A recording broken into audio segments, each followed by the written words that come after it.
വളരുന്ന കൈരളിയിലേക്ക് ഏവർക്കും സ്വാഗതം. HSST സിലബസ് ക്ലാസ്സിൽ മൊഡ്യൂൾ 2-ൽ നോവൽ വിഭാഗത്തിൽ ആധുനിക നോവലുകളുടെ ആവിർഭാവത്തെക്കുറിച്ചാണ് നമ്മൾ ഇന്ന് ചർച്ച ചെയ്യാൻ പോകുന്നത്. വീഡിയോയിലേക്ക് കടക്കുന്നതിന് മുൻപ് നിങ്ങൾക്ക് ഈ വീഡിയോ ഇഷ്ടപ്പെട്ടു കഴിഞ്ഞാൽ ലൈക്ക് ചെയ്യാനും ഷെയർ ചെയ്യാനും സബ്സ്ക്രൈബ് ചെയ്യാനും മറക്കരുത്. അതുപോലെ തന്നെ നിങ്ങളുടെ വിലയേറിയ അഭിപ്രായങ്ങൾ രേഖപ്പെടുത്താനും മറക്കരുത്. വളരുന്ന കൈരളി എന്ന ടെലിഗ്രാം ചാനൽ ജോയിൻ ചെയ്യുക. HSST സിലബസ് അനുസരിച്ചുള്ള ക്ലാസ് ആണെങ്കിലും HSA, UGC net, set, JRF എന്നീ പരീക്ഷകൾക്ക് തയ്യാറെടുക്കുന്നവർക്കും അതുപോലെ തന്നെ ഡിഗ്രി, MA എന്നീ പരീക്ഷകൾക്ക് തയ്യാറെടുക്കുന്നവർക്കും ഉപകാരപ്പെടുന്ന ക്ലാസ് ആയിരിക്കും. വീഡിയോയിലേക്ക് പോകാം. ആധുനികതാവാദവും മലയാള നോവലും, പ്രമേയ പരിണാമവും രൂപപരിണാമവും, വ്യത്യസ്ത ഭാവുകത്വങ്ങൾ. ആധുനികത ഒരു പ്രസ്ഥാനം എന്നതിനേക്കാൾ ഉപരി ഗാഢമായൊരു ജീവിത അവബോധവും അതിൽ നിന്നുണ്ടാകുന്ന ദർശനവുമാണ്. ഒരു മനോഭാവമായിരിക്കുമ്പോൾ തന്നെ കലയുടെ രൂപത്തിലും ഭാവത്തിലും ആസ്വാദന രീതിയിലും വന്ന മാറ്റത്തെ കൂടി അത് സമഗ്രമായി ധ്വനിപ്പിക്കുന്നു. ബോധധാരാ സമ്പ്രദായം പോലുള്ള രൂപപരമായ പരീക്ഷണങ്ങളും അതോടൊപ്പം അസ്തിത്വവാദം പോലുള്ള ആശയപരമായ ന്യൂനത്വവും നോവൽ സാഹിത്യത്തിൽ വളരെ അധികം സ്വാധീനം ചെലുത്തി. അയുക്തികത, അപമാനവീകരണം, നിർവ്യക്തിപരത, ശൂന്യതാബോധം, ദാർശനികത എന്നിവ ആധുനിക നോവൽ സാഹിത്യത്തിൻ്റെ സവിശേഷതകളായി രംഗത്തു വന്നു. മലയാളത്തിൽ ആധുനികത വ്യവസ്ഥാപിതമായി തീരുന്നത് 1960കളിലാണ്. ആധുനിക നോവലിൻ്റെ പിറവിക്ക് പശ്ചാത്തലമൊരുക്കിയത് റിയലിസ്റ്റിക് കാൽപ്പനിക നോവലുകളായിരുന്നു. പുതിയ എഴുത്തുകാരൻ നിർമ്മാണവേളയിൽ അയാളുടെ ആവിഷ്കരണ കൗശലത്തിൻ്റെ അപൂർവത കൊണ്ട് യാഥാർത്ഥ്യത്തിൻ്റെ പരിചിതഭാവം എടുത്തു കളയുന്നു. അങ്ങനെ റിയലിസ്റ്റുകൾക്ക് പരിഹരിക്കാൻ കഴിയാതിരുന്ന വിഷമ പ്രശ്നത്തിന് അയാൾ പരിഹാരം കണ്ടെത്തുന്നു. ആധുനികതയെ സംബന്ധിക്കുന്ന ലളിതമായ ലാവണ്യ നിയമമാണിത് എന്ന് KP അപ്പൻ്റെ വിലയിരുത്തൽ. നോവലിനെ സംബന്ധിച്ചും ഇത് അർത്ഥവത്താണ്. സമൂഹത്തിൻ്റെ പശ്ചാത്തലത്തിൽ അവതരിപ്പിക്കപ്പെടുന്ന വ്യക്തികളെ ചിത്രീകരിക്കുന്ന നോവലുകൾ തിരോധാനം ചെയ്ത് പകരം വ്യക്തിയുടെ പശ്ചാത്തലത്തിൽ സമൂഹം ചിത്രീകരിക്കപ്പെടുന്ന നോവൽ ജന്മം കൊണ്ടതിലൂടെ നോവലിൽ ആധുനികത കടന്നുവന്നു. മുകുന്ദൻ്റെ ഡൽഹി, OV വിജയൻ്റെ ഖസാക്കിൻ്റെ ഇതിഹാസം, കാക്കനാടൻ്റെ ഉഷ്ണമേഖല, VKൻ്റെ ആരോഹണം എന്നിവയെല്ലാം 1969 പ്രകാശിതമാവുന്നത് പുതിയൊരു ഭാവുകത്വത്തിന് തുടക്കമിട്ടുകൊണ്ടാണ്. ആനന്ദിൻ്റെ ആൾക്കൂട്ടം തൊട്ടടുത്ത വർഷത്തിലും പ്രകാശിതമായി. നവോത്ഥാന ആധുനികത കൊണ്ടുവന്ന ദേശരാഷ്ട്രം എന്ന സങ്കല്പത്തെയും കൊളോണിയൽ ഉദാര മാനവവാദത്തെയും പ്രസാദാത്മകമായ ജീവിതബോധത്തെയുമെല്ലാം നിരാകരിച്ചുകൊണ്ട് അന്യവൽക്കരണത്തിൻ്റെയും അപവൽക്കരണത്തിൻ്റെയും അരികുവൽക്കരിക്കപ്പെട്ട ജീവിതങ്ങളുടെയും എല്ലാം ദുരന്താത്മക ചിത്രീകരണങ്ങളായി നോവൽ സാഹിത്യം മാറുന്നു. ആധുനികതയുടേതായ ഭാഷാപരമായ വ്യതിയാനം ആദ്യം രേഖപ്പെടുത്തിയ നോവൽ ഖസാക്കിൻ്റെ ഇതിഹാസമാണ്. മലയാള ഭാവനയുടെ ചരിത്രത്തിൽ ഇത്രയും ഭാവസാന്ദ്രമായ ഒരു രചന അധികം കാണുകയില്ല. അസ്തിത്വ വിഷാദത്തിൻ്റെ ദാർശനിക സമസ്യകളെ ഭാവസാന്ദ്രമായി പ്രതീകവൽക്കരിക്കുന്നു ഖസാക്ക്.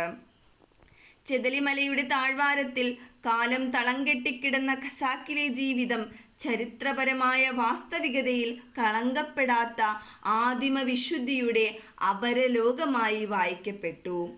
അപ്പുക്കിളിയും കുഞ്ഞാമിനെയും മൈമൂനെയും മൊല്ലാക്കയുമൊക്കെ ഏതോ ആദിമ സാരല്യത്തിൻ്റെ അടയാളങ്ങളായി.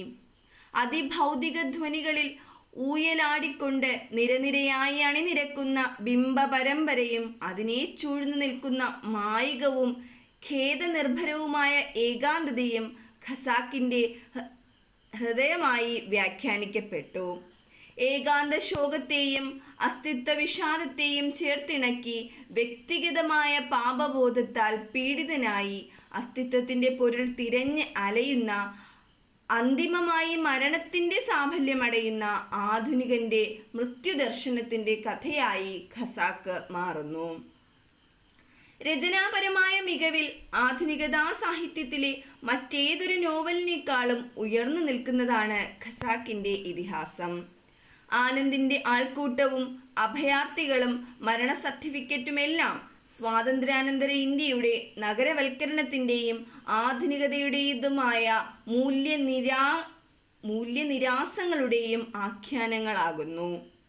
മലയാള സാഹിത്യത്തിൽ ആധുനികതയുടെ ഭാഗമായ പ്രബുദ്ധതയുടെയും പുരോഗതിയുടെയും ദേശീയതയുടെയും ആദ്യത്തെ ചർച്ച നടക്കുന്നത് ഇന്ദുലേഖയിൽ മാധവനും ഗോവിന്ദപ്പണിക്കരും ഗോവിന്ദൻകുട്ടി മേനോനും ചേർന്ന് ബോംബെയിൽ വച്ച് നടത്തുന്ന വിഖ്യാതമായ ആ 18-ാം അധ്യായ ചർച്ചയിലാണല്ലോ.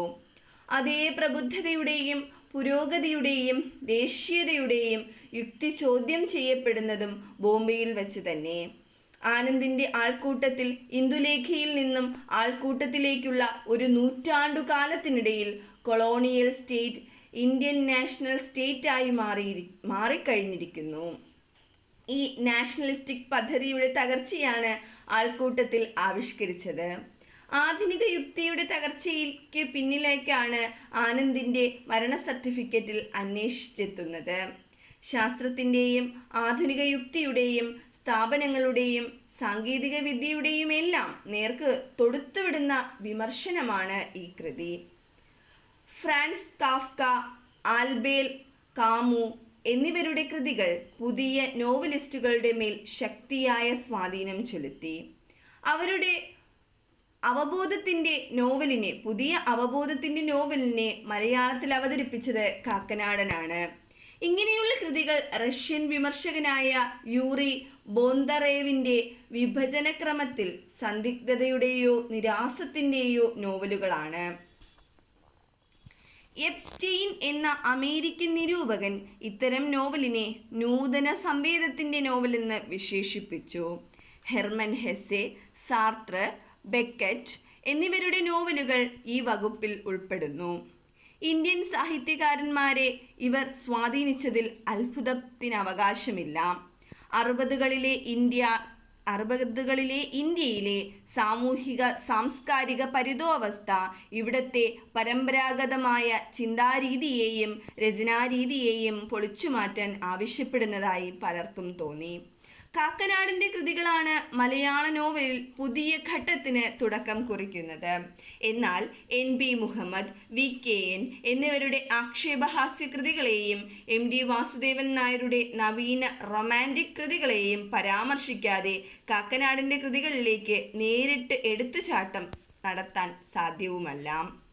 ഹിരണ്യകശിപുവിൽ ജനാധിപത്യ സമ്പ്രദായം ഉൾപ്പെടെയുള്ള സർവമാർഗങ്ങളും ഉപയോഗിച്ച് കരുത്തുറ്റ നായകന് എങ്ങനെ ഏകഛത്രാധിപതിയായി വളരാൻ കഴിയുമെന്ന് ബിംബകൽപ്പനയുടെ സമർത്ഥമായ പ്രയോഗത്തിൽ കൂടി NB വ്യക്തമാക്കുന്നു.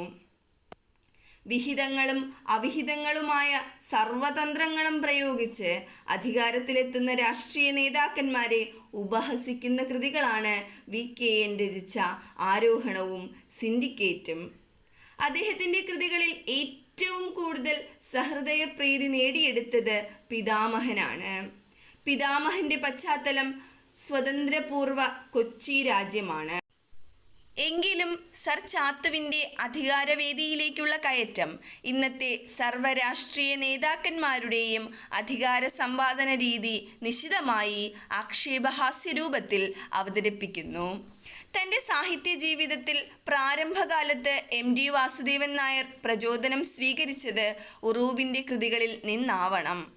ഇതിവൃത്ത നിബന്ധനത്തിലും വലിയ ക്യാൻവാസിലുള്ള പശ്ചാത്തല ചിത്രണത്തിലും ത്രിമാന കഥാപാത്രങ്ങളുടെ സൃഷ്ടിയിലും നാലുകെട്ട് ഉറൂബിൻ്റെ നോവലുകളെ അനുസ്മരിപ്പിക്കുന്നു. ഉറൂബും MD വാസുദേവൻ നായരും തമ്മിലുള്ള വ്യത്യാസത്തെ നാം കാണുന്നത് അവരുടെ മുഖ്യ കഥാപാത്രങ്ങളുടെ മനോഭാവങ്ങൾ തമ്മിലുള്ള അന്തരത്തിലാണ്. നിസ്സംഗനായ കർമ്മയോഗിയുടെ മനോഭാവത്തോടെയാണ് വിശ്വം സ്വന്തം ലോകം സൃഷ്ടിക്കുന്നത്.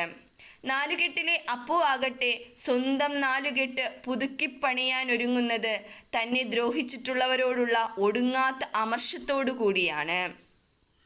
ജനിച്ച സമൂഹവും വരിച്ച സമൂഹവും ഒരുപോലെ പുറന്തള്ളിയ അസുരവിത്തിലെ ഗോവിന്ദൻകുട്ടി മടങ്ങി വരുന്നത് നടപ്പുദീനം ഗ്രസിച്ച സ്വന്തം ഗ്രാമത്തിൽ ചത്തുവീഴുന്ന മനുഷ്യരെ കുഴിച്ചുമൂടാനാണ്.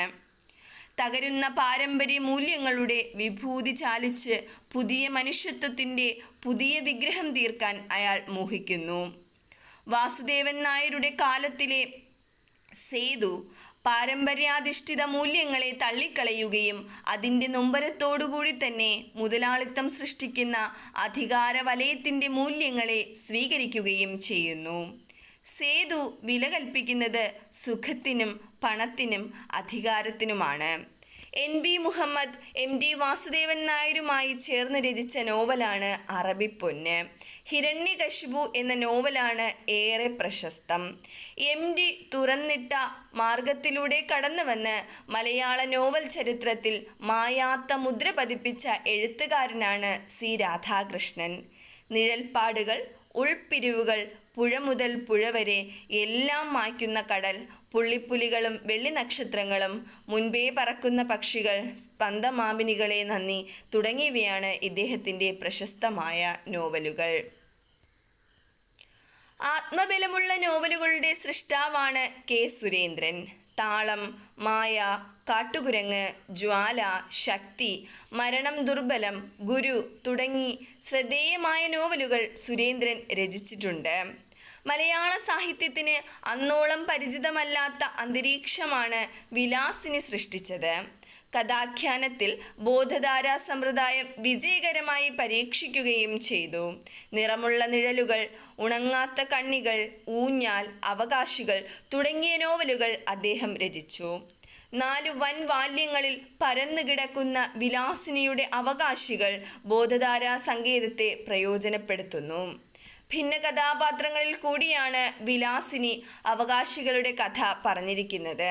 നിരവധി ഭാവ വിചാര വികാരങ്ങളെ ഉൾപ്പെടുത്തി സുദീർഘമായി അനുഭൂതിയെ നിലനിർത്താനുള്ള അപൂർവ ശ്രമമെന്ന നിലയിൽ അവകാശികളെ അംഗീകരിച്ചേ മതിയാകൂ.